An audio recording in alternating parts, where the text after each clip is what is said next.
Hudson now, who's going to be focusing on the Atlantic beach cricket, which is something I was not aware of a month or so ago. So it's be great to hear from Jon. Consultant ecologist, Jon moved to Pembrokeshire decades ago after falling in love with the wild landscapes and its curious residents. And his work life has led him all around the country surveying special critters. So now you can hear the curious story of one of Jon's favourites, the rare and mysterious Atlantic beach cricket, which is resident at just one known site in Wales. And that we're lucky enough that that's in Pembrokeshire and is at Marloes Beach. So I would like to hand over to Jon now. Hello. There he is. Hello. Yeah, hello. Yeah, my name's Jon Hudson. I'm an ecologist based in Pembrokeshire, and most of my work has centred around monitoring and surveying habitats and species, some of the rarer things that we have in Wales. I've done a lot of surveys for the marsh fritillary butterfly, for example, which Pembrokeshire is a really important place for. And the southern damselfly, which again is another real sort of Pembrokeshire specialty. But I've got to say, as nice as those species are, working with the scaly cricket has got to be the best species to work with. It's got a fascinating lifestyle and a strange ecology, and most importantly of all, we've got to spend a fair bit of time laying around on sunny beaches in South Pembrokeshire to go to work, so that's quite a bonus, that is.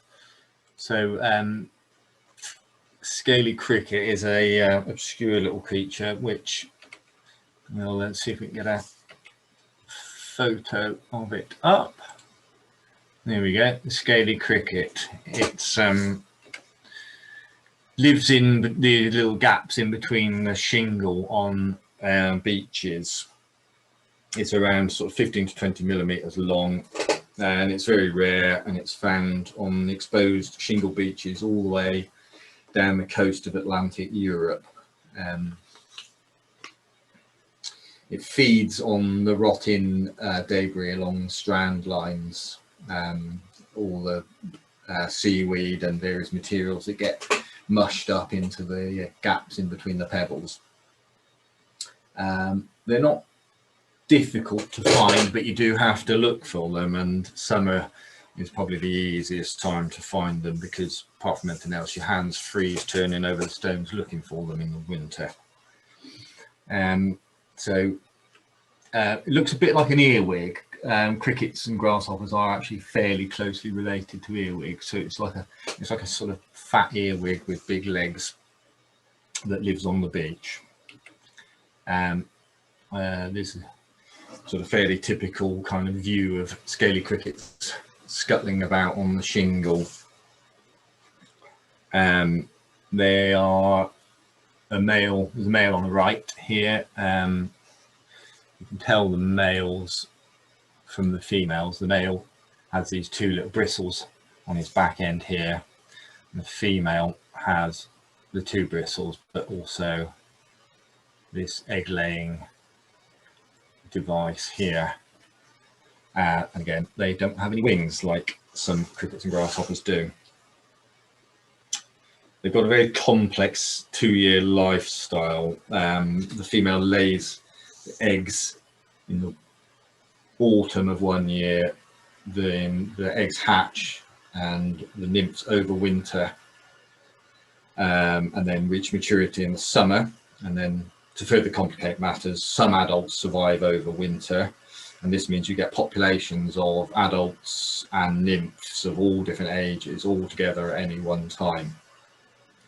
And both the adults and the nymphs have the same lifestyle. They basically hide under the stones in the day, and they scavenge along the tide strand lines in the evening and night time. They feed on rotting seaweed and dead carcasses, any sort of rotting matter on the tide line. Their taste for meat has led some surveyors, including myself, to lure them into pitfall traps using dried cat biscuits. And not very natural food, but they seem quite partial to it. Again, this is a male and a female on the right this time. And it's a bit blurry, unfortunately, this photo. There's the sort of kind of quite sword-like ovipositor,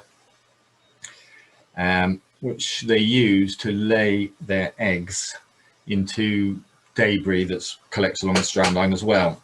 So they lay predominantly in wood, and here's one laying her eggs into a piece of driftwood. They also have been seen laying into other debris on the strand line, including things like cardboard and cloth. And it's thought that this is how the cricket species spread around into new habitats, by rafting their eggs from one beach to another on pieces of driftwood and other bits of rubbish.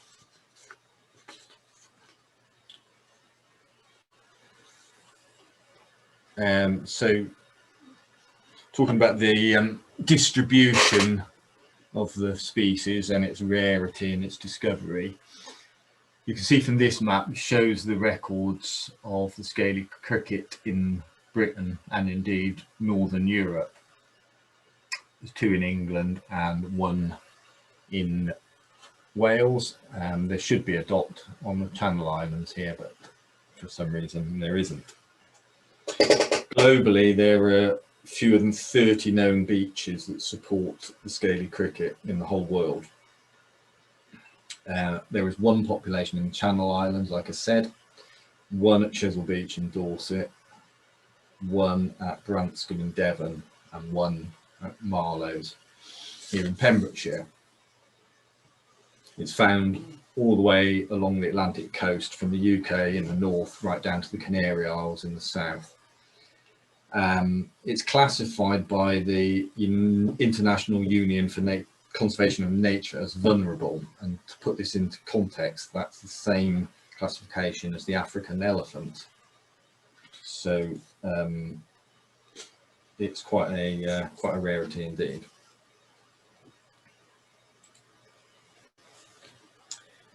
There's a nice shot of Chesil Beach down in Dorset, which is a big long spit of shingle with a lagoon behind it, behind big parts of it.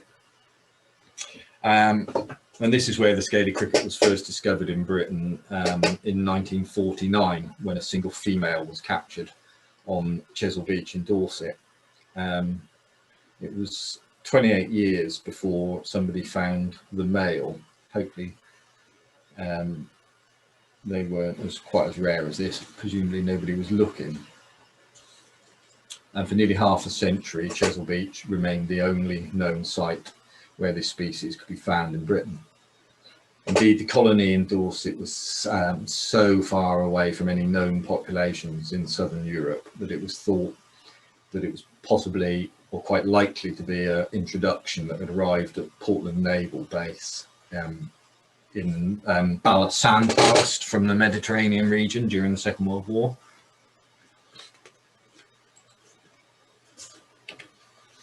Here's a shot of Branscombe Beach in Devon, and this was where the species was next discovered. This discovery was not until 1998. The discovery at Branscombe provided some evidence that scaly cricket might in fact be a fully native British species. And then further colonies were quite soon discovered in France and in the Channel Islands by Peter Brown, who was a great Pembrokeshire naturalist, amongst other things, a lecturer in ecology at the college, scuba diver and a poet, and a man who obviously liked to spend a lot of time on the beaches, which proved very useful, as these discoveries provided the missing link between the British and Mediterranean populations, and the species was finally recognised as being a truly native British species. This photo of Branscombe, you can see that it does actually bear a bit of resemblance to Marloes Beach, in as much as you've got these big shingle deposits and soft undercliffs behind you. Here's a photo of Marloes Sands that I lifted off the internet and then realised it was rather over-processed.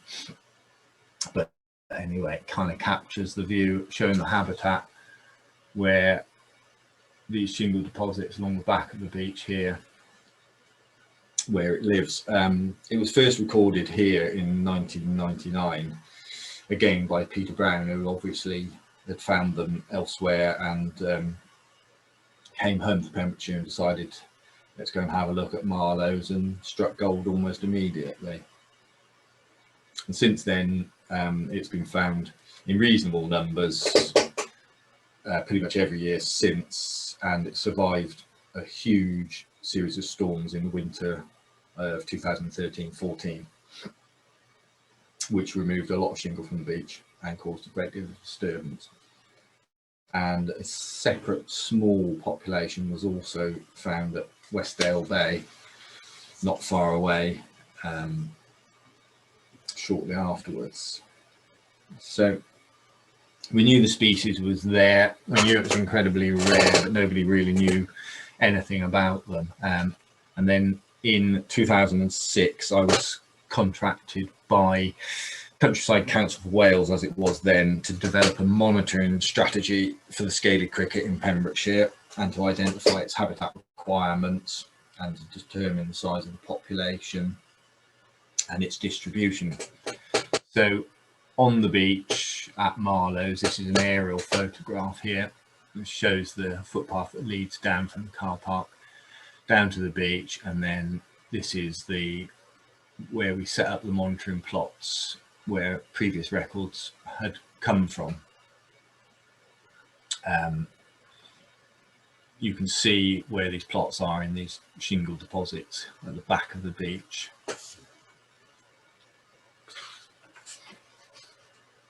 Sorry, go back to that. This area here is about 600 metres along the beach, and the scaly cricket was found to be pretty common right the way throughout this area. And I think we counted about 500 adult and nymph scaly crickets in 1 or 2 days of monitoring in 2006. Between 2013 and 2016, Professor Vahid of University of Derby, who's a national specialist on crickets and grasshoppers, highlighted that there was a big loss of shingle at Marloes Beach, particularly removals during winter storms. And by taking some aerial photographs and doing comparisons, you can see the loss of habitat that took place.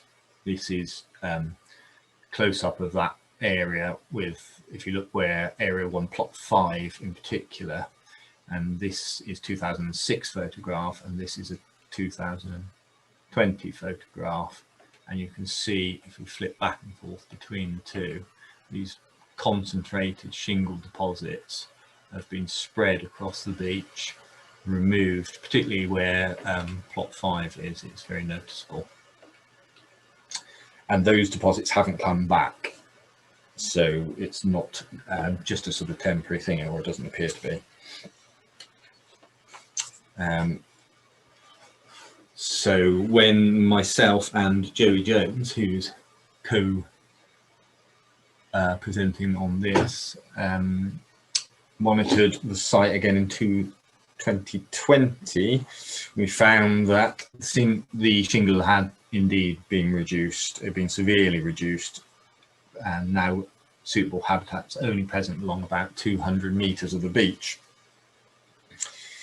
There's more examples of the coastal squeeze that's going on there from these photographs here. Where the blue arrow is pointing out, there's a little stack of rock here with a small rock in front of it. If you look to either side of it, you can see these kind of grey shingle deposits. Back in around 2005-6 this photograph was taken. And again, if we flick to this photo, it's taken from a different angle, but flicking back and forth between them, you can see it's yellow sand there and the shingle severely reduced.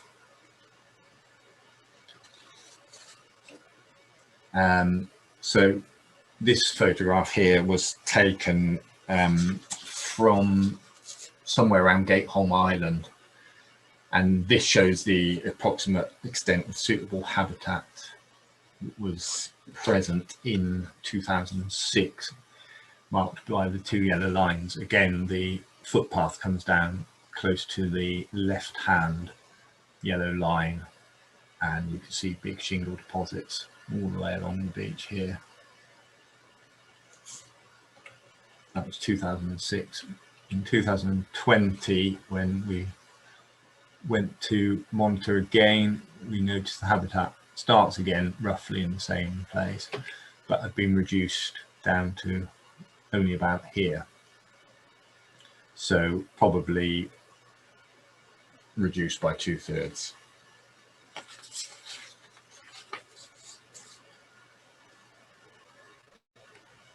So the main threats to the scaly cricket at Marloes appears to be the increased storminess brought about by climate change, global heating and sea level rise. Large amounts of shingle have disappeared from the beach.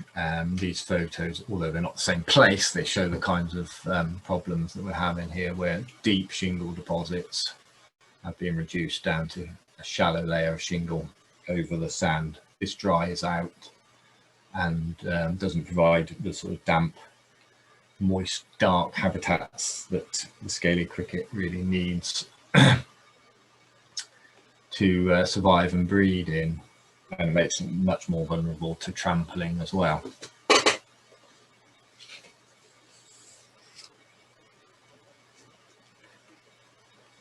One of the other problems that increased storminess and sea level rise is causing is rockfalls and more rockfalls.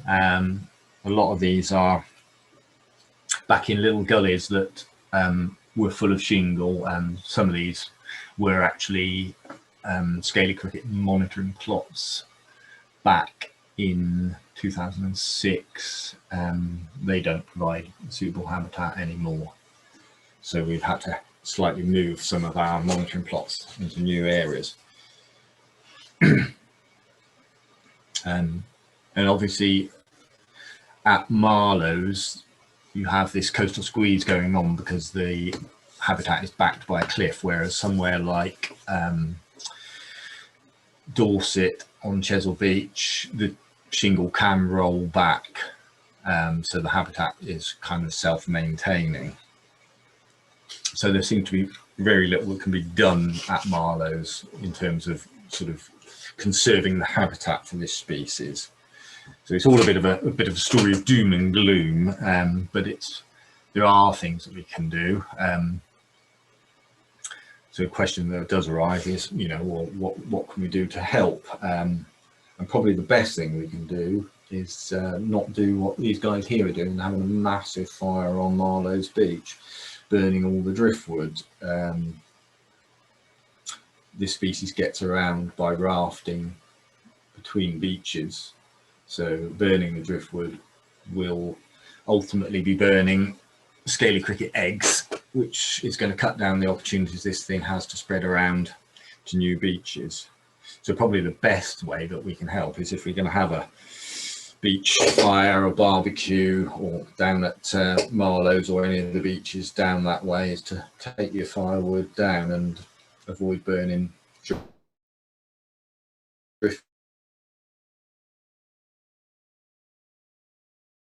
I'm not sure about what's going on here. They seem to be burning flags or something as well, but anyway. Yeah, so this photograph was taken high up on the beach, late summer 2020, and you can see in the foreground is a bit of small driftwood, but largely it's just these big pieces of driftwood that are laying about this time of year, and quite often there's fireplaces up on the shingle here showing where it's been burnt. So it's pretty clear that human activity is having a negative impact on the species.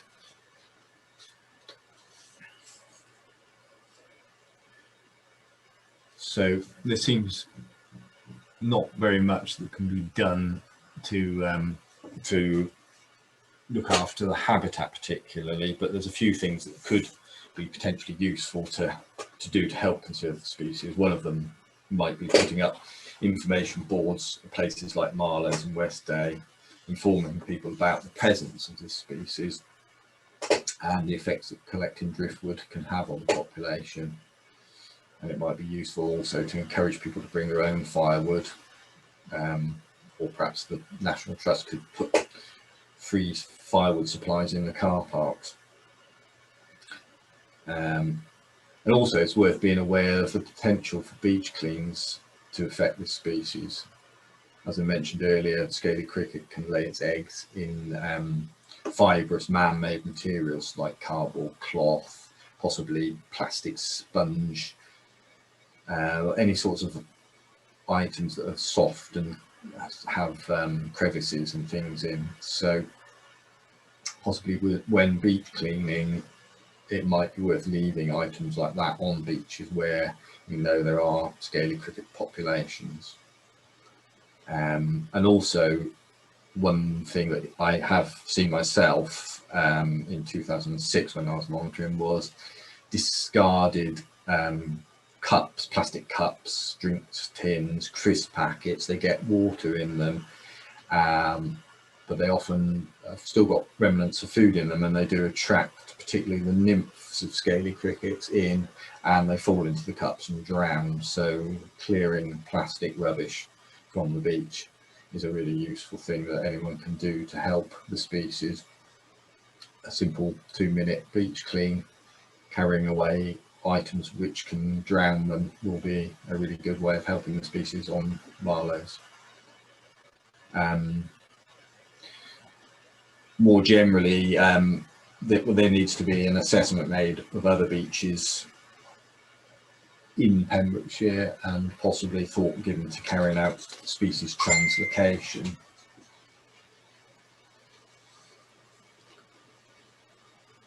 The fact that the scaly crickets drift around their eggs on driftwood suggests that there may well be other populations in Pembrokeshire.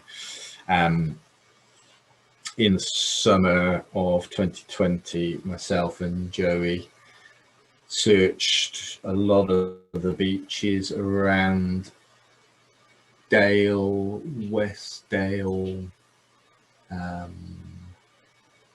Sandy Haven, all around that piece of coast there. We found very little suitable habitat and no further populations of scaly crickets. But the search could be extended much wider to other beaches where there's big shingle deposits. There's lots and lots of other places where you could look, and basically to get involved and to help find this species, all you really need to do is to know what it looks like and the sort of habitat that it lives in. Well, they're a very distinctive thing.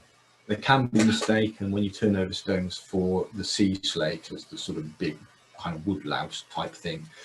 But you quite quickly get an eye in for these things and the way they move and scurry about. So anyone can get involved in looking for them. Big shingle deposits, nice strand lines, turn over stones, look for them on any beaches. It's always worth a look. And this guy here is Professor Karim Vahid, who is the national expert, and his son definitely goes to show how anyone can get involved in helping, because when they were at Marloes trying to re-find the species after the winter storms, the professor was searching for a long time and failing miserably, and the headline that made it into the press was that the insect expert's young son beat him to discovering the endangered bug. So he's kind of turned over stones and found them. What's this, Dad? So it's just simply a matter of looking in the right places at the right times for a chance to find them. And if anyone's visiting any beaches, there's always worth turning up stones high up on the beach, having a look around while you're sitting there taking in the view. Or if people are interested in slightly more formal monitoring, there's plenty of information available and on the search techniques. And a quick search can be undertaken in an hour or two and done over a couple of visits. So it's a nice way to do something really useful on the beach. And it's really useful, really important for the species that we do this, because as we said, there's very little can be done to manage the habitat on Marloes or indeed Westdale. So probably the best hope for this species in Pembrokeshire is that it is actually going to be found surviving and thriving on other beaches. There's a suspicion that some of the South Pembrokeshire beaches are the most likely places, perhaps. There's large shingle ridges on Coldy Island, Tenby South Beach, Mawrth Sands, Manabere, Fresh West. I'm not sure about Fresh East, maybe not so much shingle there. So all of these beaches are well worth a search. And in North Pembrokeshire, there's the obvious huge shingle ridge at Newgale, which might be worth a search. I've spent quite a lot of time there myself turning stones, to no avail so far, but that doesn't mean that I've been looking in the right places always.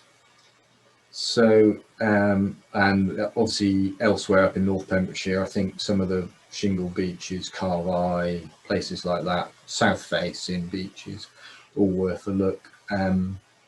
So that's the best that we can do for this species. So it's not altogether a good news story or a particularly happy one, but that's the reality of climate change and the effect that it's having on some of our rare invertebrates. And so if anyone is interested in getting involved and doing a little bit more, it doesn't have to be very time consuming or particularly in depth, but if you do want to get involved, my email is there on the bottom of the screen, and if you want to give me a message, I can provide you with a little bit more info, and we can try to track down new locations for this rather elusive little critter. That's pretty much me wrapped up there, so I'll hand back to Alec. And thanks very much. No, thank you, John. That's great to know more about the scaly cricket. As I say, I wasn't aware of it, so if we can increase awareness of it, that's brilliant. So